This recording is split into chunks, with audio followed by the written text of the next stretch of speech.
Everyone, welcome to section 8.1. This is Nick Jacobs, your intermediate algebra instructor here at Yavapai College. We'll be talking today about other functions and their properties. We'll also be using the desmos.com graphing calculator.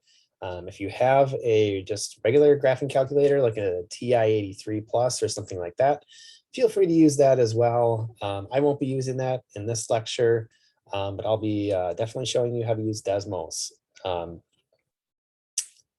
So let's get started. Some objectives for today. We're going to be talking about nonlinear functions, expressing domain and range and interval notation, recognizing absolute value functions and their properties, recognizing polynomial functions and their properties, rational functions and their properties, and finding values graphically, and also using some transformations of functions. So first of all, expressing domain and range and interval notation. Okay, so basically, and we talked about this prior here in section 8.1, but the domain is really the x values that are true, right? So domain is x, range is y. So the domain is the set of all valid inputs for a function. Okay, valid inputs, right? Inputs is x. And then the range is the set of all outputs from a function, and outputs is y. Rather than writing the set of all real numbers, so we know that real numbers are pretty much any number, rather than saying the set of all real numbers, what we do for that, if a function is true for every x value or every y value, is we write that in interval notation, and we use the infinity symbol. So we say parenthesis, negative infinity to infinity, close parenthesis. So this would mean the set of all real numbers. And this is just an example. If the domain of f, if it was all real numbers, that's kind of the short version. If it was the set of all reals, this is how we would write it in interval notation. So let's find the domain for each function in interval notation. Now there's a couple different ways to do this. You can definitely use a graphing calculator or Desmos, okay? And I'm going to do that here in just a second. The other way, like for this one, is to know that f of x equals 3x. Well, that is a linear function, right? Based on what we had talked about last section of it has an x and the x has an exponent of 1. There's nothing really, tricky to this one other than that. So in this case here, the domain, which we can sometimes abbreviate just as D and then colon, domain colon, the domain is equal to negative infinity to infinity. So it's the set of all real numbers. But we can just write it like this in interval notation. Now, remember a domain is x values. Okay, so without, I'll graph this one later. But remember domain is x. So if we're looking at the next function, f of x equals 1 over x minus 4. If the domain means the x values that the function can be, would there be an x value in this case that wouldn't make this a function? Okay, you can kind of pause, think about that for a moment. So if you've done that, you might remember that we cannot divide by 0, right? We cannot divide by 0. We can't have 1 divided by 0. We can't have 100 divided by 0. We cannot divide any number by 0. You can even try that in your calculator, right? Right now, just type in 5 divided by 0 and see what happens. You'll get some kind of an error, or maybe it'll literally say cannot divide by 0. So when we say this, we say, well, what x value makes the denominator 0, right? Well, obviously, it's going to be 4, right? Because if I substitute 4 in for x, it's going to be 4 minus 4, which is 0, which would make this 1 divided by 0, which isn't true. If this was some kind of more complicated algebraic expression here in the denominator, you could just set the denominator equal to 0 and then solve it. And I'll just model that here. So set the denominator x minus 4 equal to 0. and we solve this equation and we see that x equals 4. Well, in this case, because we can't divide by 0, x cannot equal 4. Okay. So when I'm trying to write the domain in interval notation, I'm going to include every number except for 4. So I'm going to start at negative infinity. Kind of, if you had issues with this in section 8.3, kind of imagine that you're on a number line. You're starting at the left, okay, in negative infinity. You're going all the way up to 4. You're not including 4, so I'm going to say negative 4 to 4, or 4 to infinity. So this does not include 4.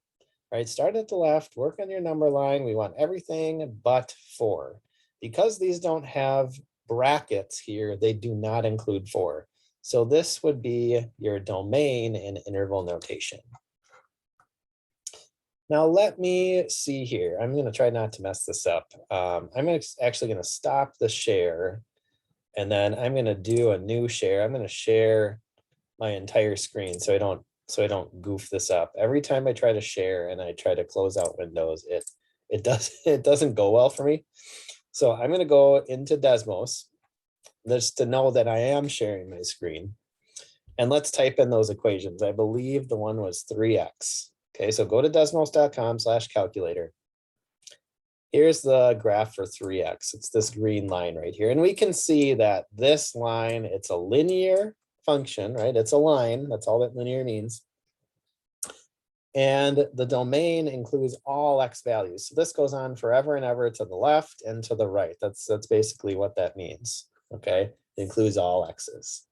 Okay, think of your x-axis. If I had a point all the way over here, negative 90, would the function ever somewhere down here hit negative 90? Well, let's zoom out.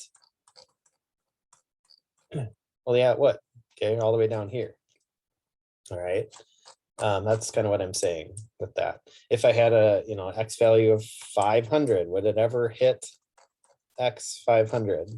Well, yeah, all the way up here at 1500, right? Because 3 times 1500, if you plug it in, or 3 times 500 is 1500. Yeah. And then the other function was, let me zoom all the way in here. I'm just using my mouse. The other function was 1 divided by x minus 4. So we can kind of see here, so that's that purple one, if I can close the green out so you're not getting confused. This includes everything but 4. So it kind of makes like this, almost like a parabola here, where it doesn't ever, it's not ever going to touch 4, okay, on the x-axis. So here's the x-axis. Right, here's 4, all the points on this line, x equal 4. This never hits 4. It gets really, really close. Okay, it kind of looks like it's on 4 right here. But if we zoom in, no, it's not. Okay, here's 4. It doesn't hit 4. Okay, kind of interesting there for this one, but it crafts it just like that. All right, let me try to get back here to my PowerPoint. Hopefully you're still seeing the screen. I believe you are. But let's transition to absolute value. So we can define the absolute value function by f of x equals the absolute value of x. Okay. Absolute value, you might remember, is the distance from 0. Okay. So if I want to graph y equals absolute value of x, let's start by making a table of values. And I'm going to include some negatives in here. So if I have our inputs are -2, -1, 0, 1, and 2, well, what's the absolute value of those? So how far away is -2 from 0? Well, it's 2 away. Okay, so absolute value, it's always going to give us an output of a positive number. So I have 2, 1, 0, 1, and 2. All I'm doing is plugging these inputs into absolute value of x. And now let's graph it. So I have -2, 2. That would be right here if I'm counting by ones. -1, 1. 0, 0, 1, 1. Oops. Not sure what's going on with my mouse. Let's see here. Let me go back. It was stuck. Must have a fat finger there. Okay, it was stuck on the mouse. There we go. So this would be the absolute value function. It looks like a V.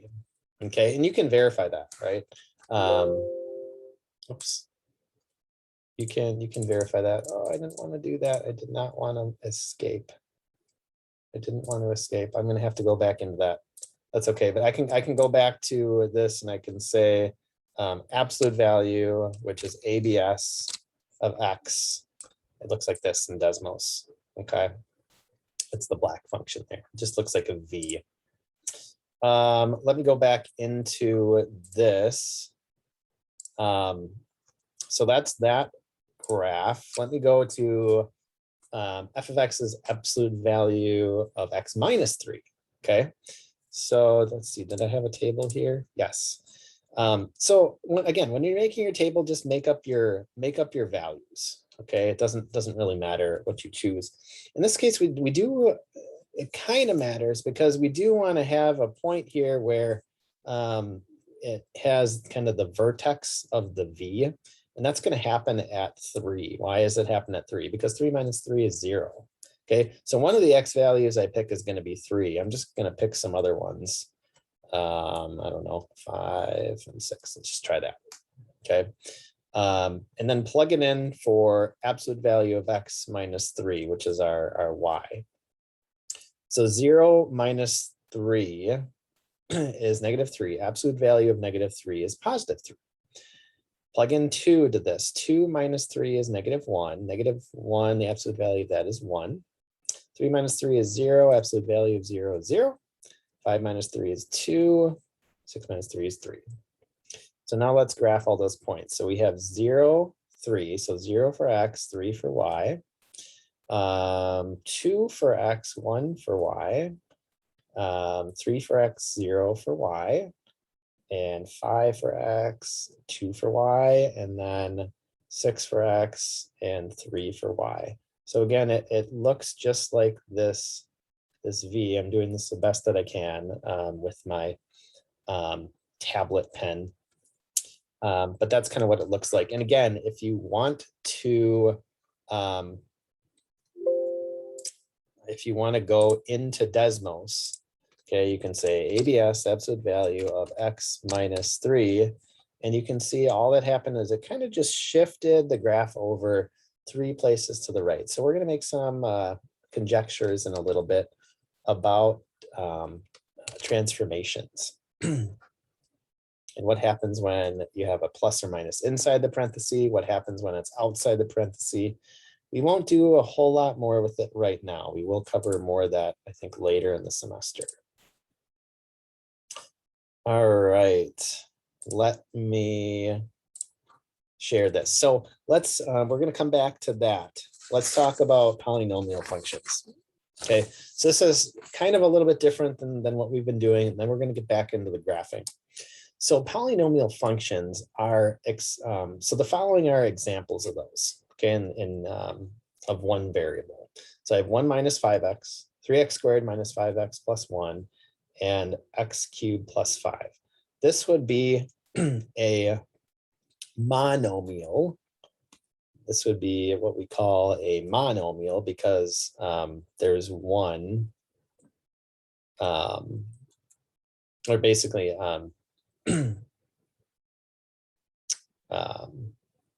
I'm sorry, this would be a, sorry. This is a binomial of degree 1. That's what I mean. Okay, so this is a binomial because there's 2 terms, binomial, and the degree is 1. Why is the degree 1? Because the exponent of x is 1. This is a trinomial. Why do you think it's a trinomial? Because there's 1, 2, 3 terms. Remember, terms are separated by addition and subtraction. Okay, it's a trinomial and it has degree, what do you think?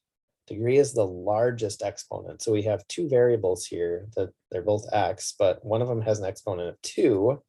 That means that the degree is 2. And then this one is another binomial. I'm gonna split these up. Binomial, what do you think the degree is? Well, it's just the largest exponent, degree 3. Okay. There's other names for them too.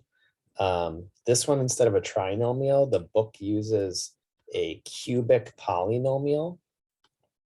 I'm not generally familiar with that, but you might see that on your homework or quiz. So you might want to know trinomial and cubic polynomial are the same thing. Okay, and then there's also something called a monomial that would just have one term in it. But there are some rules with that too. Let's see, as we always say, the functions are symbolic representations of polynomials of one variable. Okay, so all they did there was just write these polynomials as polynomial functions by writing an f of x equals, a g of x equals, h of x equals. All right, in this case, we're going to go through these. Oops.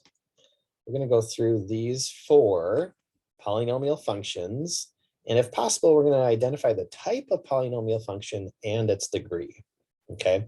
So again, we have 3 different terms in this one. So that's going to be a cubic polynomial. Or again, it could be a trinomial. And its degree is 3. I don't know why I just did that little line. See if I can get rid of that. Not sure why it does that sometimes. Degree. There we go. Now, I haven't talked about the exponents more than what is the biggest one. Well, in this case, I have a negative exponent. So when I have a negative exponent, it's actually not a polynomial at all. So this is not a polynomial. Because of the negative exponent. Nobody likes negative things, right? So not a polynomial. This one is also not a polynomial. Actually, well, it is a polynomial, but I really should be saying polynomial function. This is not this one right here was not a polynomial function because of the negative exponent. This one is not a polynomial function. Why is it not a function? Okay, remember what we talked about earlier in the chapter. A function has to have an output for each input. Okay, what did we just do earlier? Okay, well, we had a function that the domain couldn't be a certain number, right? Well, this one, the domain cannot be, what do you think? Well, the domain cannot be, well, it's everything. It's all real numbers except for what? Except for 5, because if I would substitute 5 in for x, it would make that denominator 0. So this is not a polynomial function because it is not a function at all, right? It's not defined for every x, not defined for every x value, right? Or the domain is not defined for every x value, okay? This one is a function for sure. We're going to learn more about these later. This is called a parabola because their degree is 2, but this is a binomial of degree 2. Okay. All right. And we can even see why these two are not functions here. Actually, let me do that. I know these lectures can be a little bit long, but for those of you who care and are interested, this can be helpful sometimes. So y is 6x raised to the third minus 2x plus 7. You can see how it's changing as I change the numbers. Why is that a function? It passes the vertical line test, right? Why is this one not a function? X raised to the negative 3.5 plus 4. Okay. Why is that not one? Because it's not defined for all x, right? This one is the purple one was a cubic polynomial. It just keeps going forever, right? In both directions. This one is kind of cut off here by by the y-axis. It never crosses the y-axis. Okay, and you can zoom all the way out, do whatever you want. It's never going to cross the y-axis. So it's not defined for any negative x value, and it's also not defined for when x is 0. If you would put 0 in for x in this one, that wouldn't work. You can't raise 0 to a negative power. And then the other one, again, it would be kind of the same thing that we had earlier, where, you know, we can't divide by 0. X is not equal to 4. This one, it would be, you know, x is not equal to 5. All right. Now, so this is very similar to a homework question, kind of going through some of these points that we've already done, but this is really good practice. It's refer to this graph of S of x, okay, to find the following. S of -3. When is S, basically what it's saying is, when is S -3 about on this graph, okay? And S would be -3. Again, this is kind of based on the x value. It's -3 right there. So when y is 2. When is x +3? Well, right here, when y is 4. What are the values of x for which S of x is 0? So what does that mean? That means when y is 0, okay, are there any points that happens for x? Well, yes. Here, here, and here. Actually, -1, 1, and 5. The values of x for which S of x is 3. Well, that's for when y equals 3, and that happens here and here. So at 2 and 4. Is this a function? Of course it is, right? Going back to the vertical line test. Yes, it passes the vertical line test. And now we can even include, and it has no gaps, like, right? Like the other ones did. All right, evaluate f of x at the given value of x. I think we've done a little bit of this, but this is just more practice with some negatives. So all I do here is I take this x equals -2 and I plug it in for everywhere that I see an x value.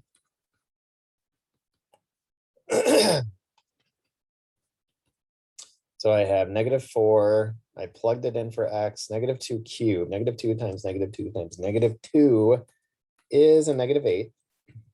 Be careful on your calculator for that one when you're cubing things, and squaring, because if you put -2 squared without the parentheses, you're going to get a -4 instead of +4.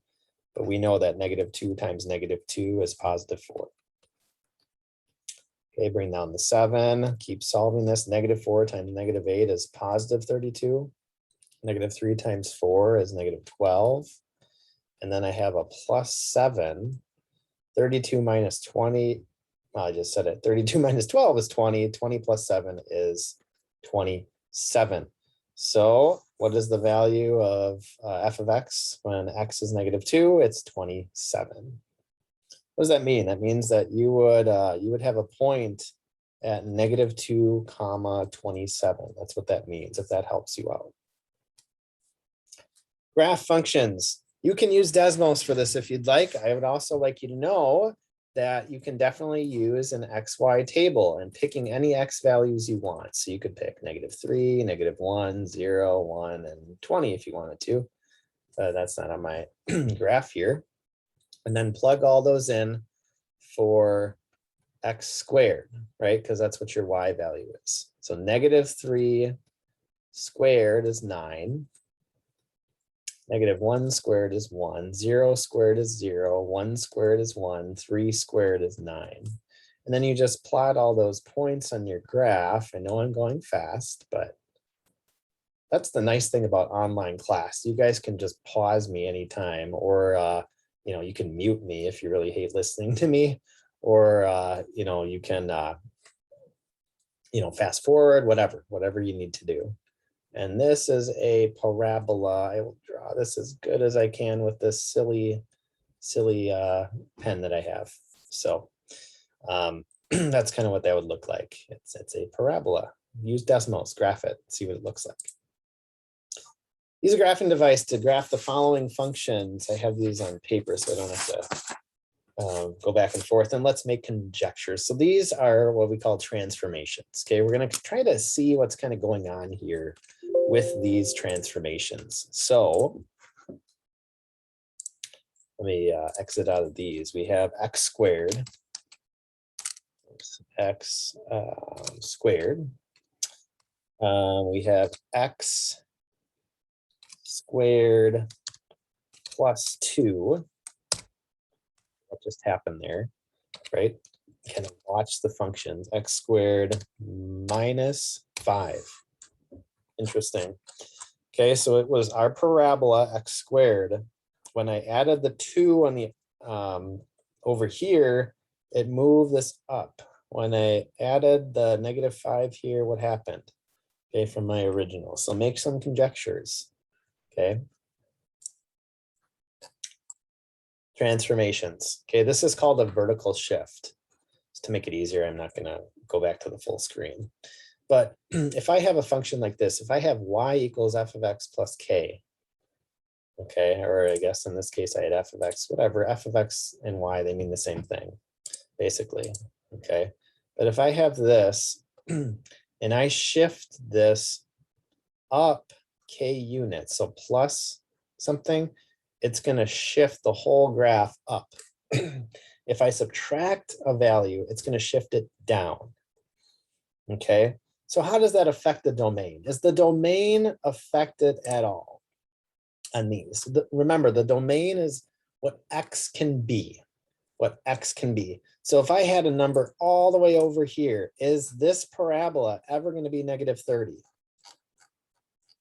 Is it ever, here's -30 on my arrow. Is it ever going to be that? Yes, eventually, yes, it will, okay? Is it ever going to be 1400? Yeah, it will. Okay, I would just have to zoom way the heck out there. All right. Is the domain different for any of these? Absolutely not. They're all -infinity to infinity. Okay. What about the range? How does it affect the range? So the green is the original. When we added 2, we got the purple one. What happened to the range? So the range in the green was everything 0 to infinity, right? The range is what y can be, all right? 0 is the smallest it could be for this one. It went all the way up to infinity, right? It goes all the way to infinity. When we add 2, that's just going to change the range to 2 to infinity. Here we subtracted 5, it's going to be -5 to infinity. All right, some other transformations. Use a graphing device to graph the following functions. So again, you can use your graphing calculator if you'd like. Let's go in here. Let's clear these out. We have absolute value of x. We have absolute value of x minus 2. And we have absolute value of x plus 5. So here the difference was I had actually, let's go, let's just leave them here, I guess. I kind of wanted to still be plus and minus like I had on the other page, but that's okay. So the red is the original. Remember, absolute value is shaped like a V. Yeah, I did x minus 2, and that's the blue. Well, what happened? It actually shifted. How did it shift that? Okay, you guys think about that. And what about the x plus 5? What happened with this one? Okay, well, everything shifted over by minus 2. It actually shifted it to the right 2 units.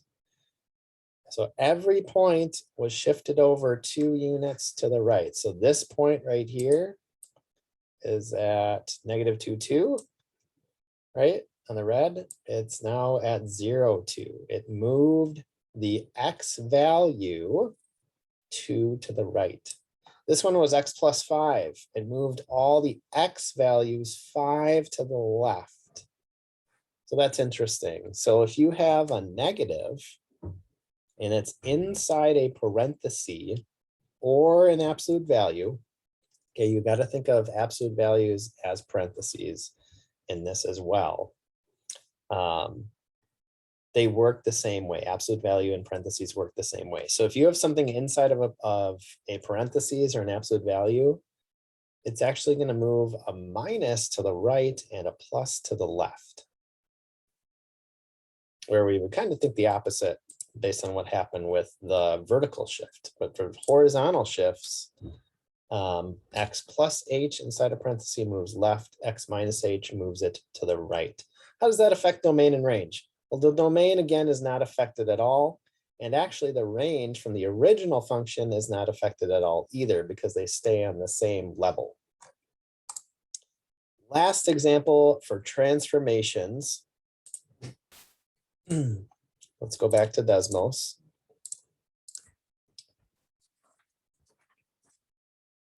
I have x cubed. Kind of looks like a backwards S. That's what x cubed looks like. And then I have parenthesis x plus 1 cubed minus 4. Well, what happened with that? Well, interestingly enough, it's still shaped like a backwards S. But what happened? It was x plus 1. So all the x values got moved to the left. They got moved to the left 1, all of them. And then everything got moved down 4 because of the negative 4. Okay, so I won't graph these on the PowerPoints or on the notes here, but I just used Desmos in order to do those. Okay, so that is all that I wanted to do on section 8.4. We'll get a little bit more into absolute value functions and solving those in 8.5. So we'll see you next time.